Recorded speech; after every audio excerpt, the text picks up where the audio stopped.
Like you, I understand the importance of differentiating my business by adding a megaton of value. But how much of this is possible when you sell something as common as clothing or footwear? Tom Wanek here, and you're watching Wizard Marketing TV, where business owners learn persuasive tools and techniques to spark miraculous growth. Let's dig deeper into differentiating and adding value to a commodity-based business. Keep watching, and I'll see you on the flip side.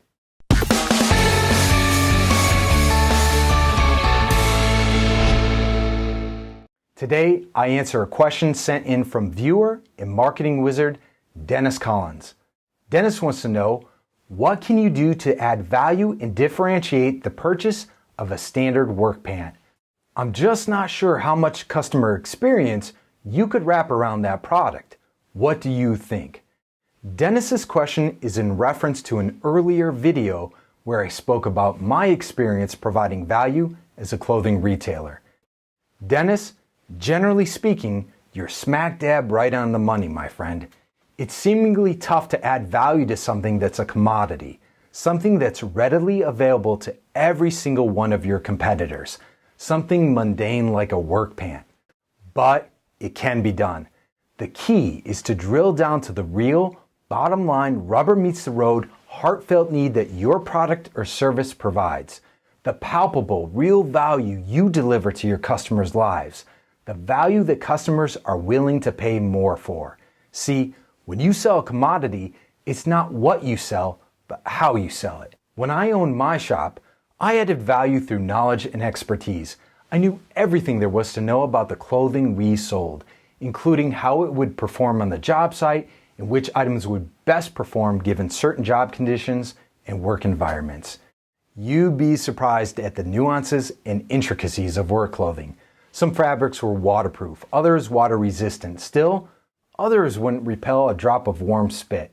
You had a variety of fabrics, linings, and insulation.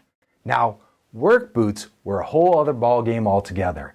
Consider outsoles, construction, application, and most importantly, fit. In fact, I was trained by a certified podorthist, an expert in his field, on how to properly fit shoes. Heck, I even spent a half day learning everything there is to know about socks. I'm talking sock fabrics, sock selection, sock fit, you name it. When it came to socks, I knew all about it. So you're probably wondering how all this knowledge translates into providing value. Well, that's when I began to offer a comfort guarantee on the boots that I sold. My strategy was, win the feet and the money will follow. The bottom line, I sold comfort and confidence. See, no construction worker wants to slug out a 12-hour workday strapped to a pair of work boots that strangle his feet. After all, you've got a job to do. You don't have time to think about how miserable you feel.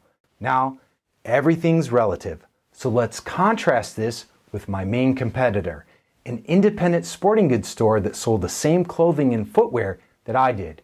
Funny thing is, the same product knowledge that I acquired was also available to this competitor, but they just weren't set up to be strong in the customer experience department. So, while I offered the same products as the other guy, the experience I provided was night and day. Remember, value isn't just about the items you sell, but how you package and present those items.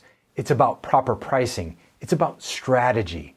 Naturally, clothing retailers aren't the only ones facing this problem of adding value in a commodity-based business. How about jewelers or heating and cooling companies? Crawl inside the customer's skin, see the world through their eyes, and you'll notice that every one of these companies looks similar. Every reputable jeweler sells diamonds that were dug up out of the same ground. Every heating and cooling company installs some brand of furnace that will more than adequately heat your home. Now, some will argue that there's a difference in those diamonds, or that a Bryant furnace is more efficient or somehow better in some way than, let's say, a Carrier. Sure, but remember, Mr. Business Owner, you're the connoisseur. You're the expert. Yet, your customer is a novice, especially when it comes to products with long product purchase cycles, especially when those products are highly technical in nature. So don't get caught up in the products and services you provide. Instead, focus on your customers' deepest desires and let that become your beacon of value. Okay, marketing wizards, did you like this video? Then do me a huge favor. Please subscribe and share it with your peeps. Now, my friends, it's time to hear from you. Hit me up. Send in your marketing and advertising questions to tom@tomwanek.com and I'll give you an answer right here. And always remember, we're in this together. I've got your back. I'll see you real soon.